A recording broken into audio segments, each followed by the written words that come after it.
आप सभी को नमस्कार, सादर प्रणाम, जय श्री राम।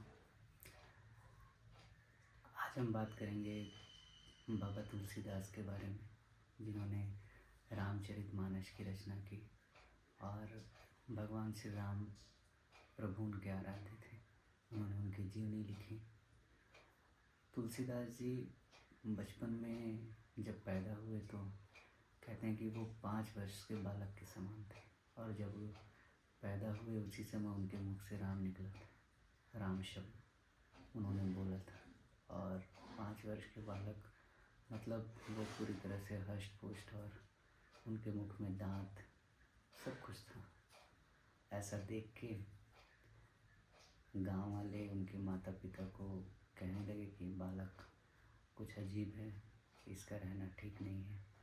तो उनकी माता ने, जो उनके यहाँ दासी थी, उनके साथ उनको अपने घर ले जाने को कहा और कहा कि इनका पालन पोषण आप कीजिए, क्योंकि उस समय में लोगों ने उस बालक को वहाँ रखने से इनकार कर दिया गांव में। तो उन्होंने ऐसा किया। तुलसीदास जी उनके साथ चले गए और बचपन का नाम उनका राम बोला, क्योंकि उन्होंने सबसे पहले राम शब्द बोला था, इसलिए उनका नाम राम बोला रखते हैं। दासी जी के साथ वो रहते थे। कुछ दिन के बाद वो चल बसी, और उनकी मृत्यु होने के बाद तुलसीदास जी, जिनका नाम राम बोला था, वो दर दर भटकते, कभी किसी के द्वार कभी किसी के द्वार घूमते रहते। माता पार्वती और शंकर जी यह देख के, माता पार्वती स्वयं, ऐसा वर्णन है मानस में कि माता पार्वती स्वयं जाकर उन्हें अपने हाथों से भोजन रोज खवाती, उन्हें रोज अपने हाथों से भोजन कराती, और वे धीरे धीरे बड़े होने लगे। और बड़े होने के पश्चात उनका विवाह हुआ। विवाह के बाद ऐसा कहते हैं कि वे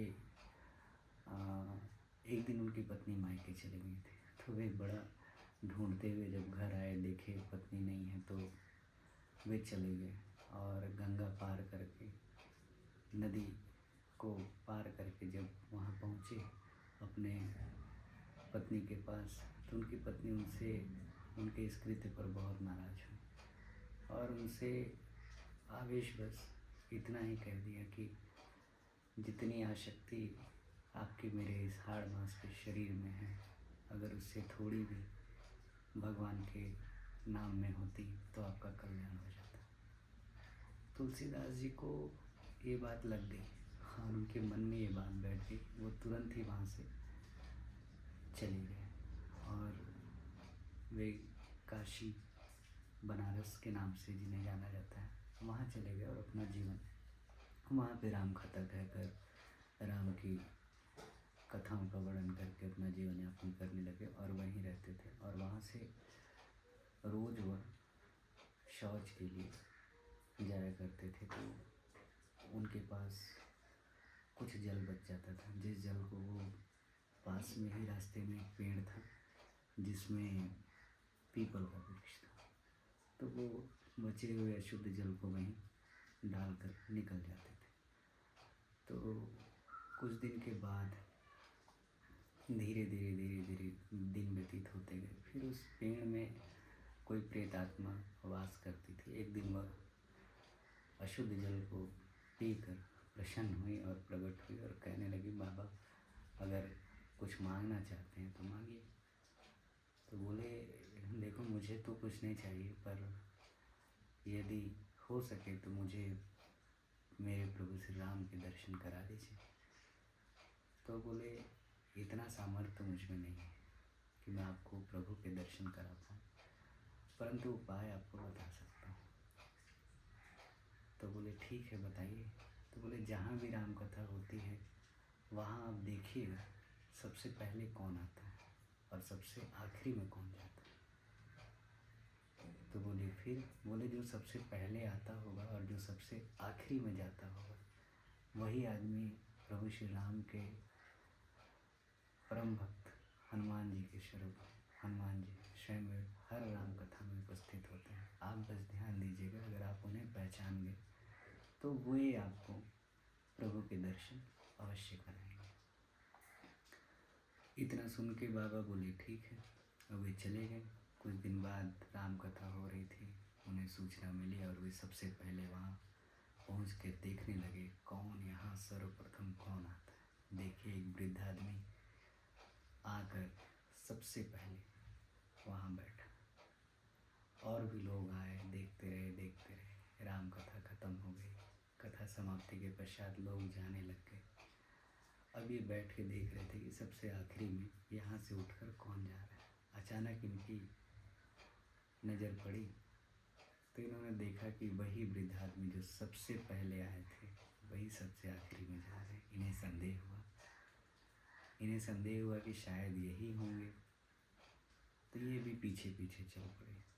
थोड़ी दूर जब चले तो कहते हैं कि वो बाबा जो वृद्ध आदमी थे उन्होंने मुड़ कर देखा कि ये आदमी मेरा पीछा कर रहा है, तो वो थोड़ा तेज़ चलने लगे तो स्वामी जी गोस्वामी जी भी उनके पीछे थोड़ा तेज़ चल पड़े। थोड़ी दौड़ लगाए, फिर उन्हें मिले तो उन्होंने उनसे कहा कि हम आपको पहचान गए प्रभु, आप ही परम भक्त हनुमान हैं।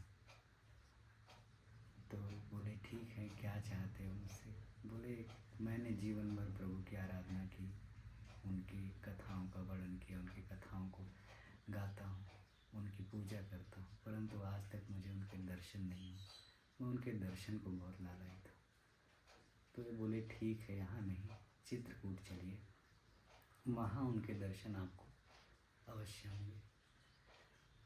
ऐसा वर्णन है मानस में कि जब तुलसीदास जी वहाँ गए तो साथ में हनुमान जी भी थे, तो उन्होंने उन्हें बताया था कि शाम को जब भ्रमण के लिए लोग वहाँ घूम रहे थे तो उस समय में गौरवाण में और उनके साथ लक्ष्मण जी दोनों ही, प्रभु राम और लक्ष्मण जी वहाँ पे जा रहे थे। तो तुलसीदास उन्हें देखे हर किसी को देख रहे थे, पर वह दूसरे रूप में थे तो वह पहचान नहीं पाए। हनुमान जी ने उन्हें बताया, बोला यही तो प्रभु थे, आप नहीं पहचाने? बोले मैं क्षमा चाहता हूँ, मैं नहीं पहचान पाया। तो बोले ठीक है, प्रातःकाल फिर से दर्शन होंगे। तो बोले ठीक है। अब पूरी भीड़ लगी हुई है वहाँ, और घाट पर गोस्वामी जी बैठे हैं। बैठे बैठे क्या करें, तो जो भी आता था हर आने जाने वाले को चंदन घिस घिस के लगा रहे थे। 2 बालक वहाँ से आ रहे हैं छोटे छोटे, और जैसे ही उनको वो चंदन लगाने के लिए हाथ बढ़ाए तो बालक ने भी उनके चंदन को लेके उनके माथे पे चंदन लगाया। ठीक उसी समय हनुमान जी तोता का रूप धारण करके, ऐसा मानस में वर्णन है इस बात का, तोता का रूप धारण करके, और उन्होंने एक चौपाई कही जिसमें ये वर्णन था कि चित्रकूट के घाट पर भई संतन की भीड़, तुलसीदास चंदन घिसे तिलक करे रघुवीर। तो जैसे ही तुलसीदास ये बात सुने वह तुरंत पैरों में गिर पड़े और उनके दर्शन पाकर पूर्ण रूप से भगवान ने उन्हें दर्शन दिए। उसके बाद उन्होंने रामचरितमानस की भगवान की पूरी लीलाओं का वर्णन किया और अपना जीवन पूरी तरह से भगवान को समर्पित कर दिया।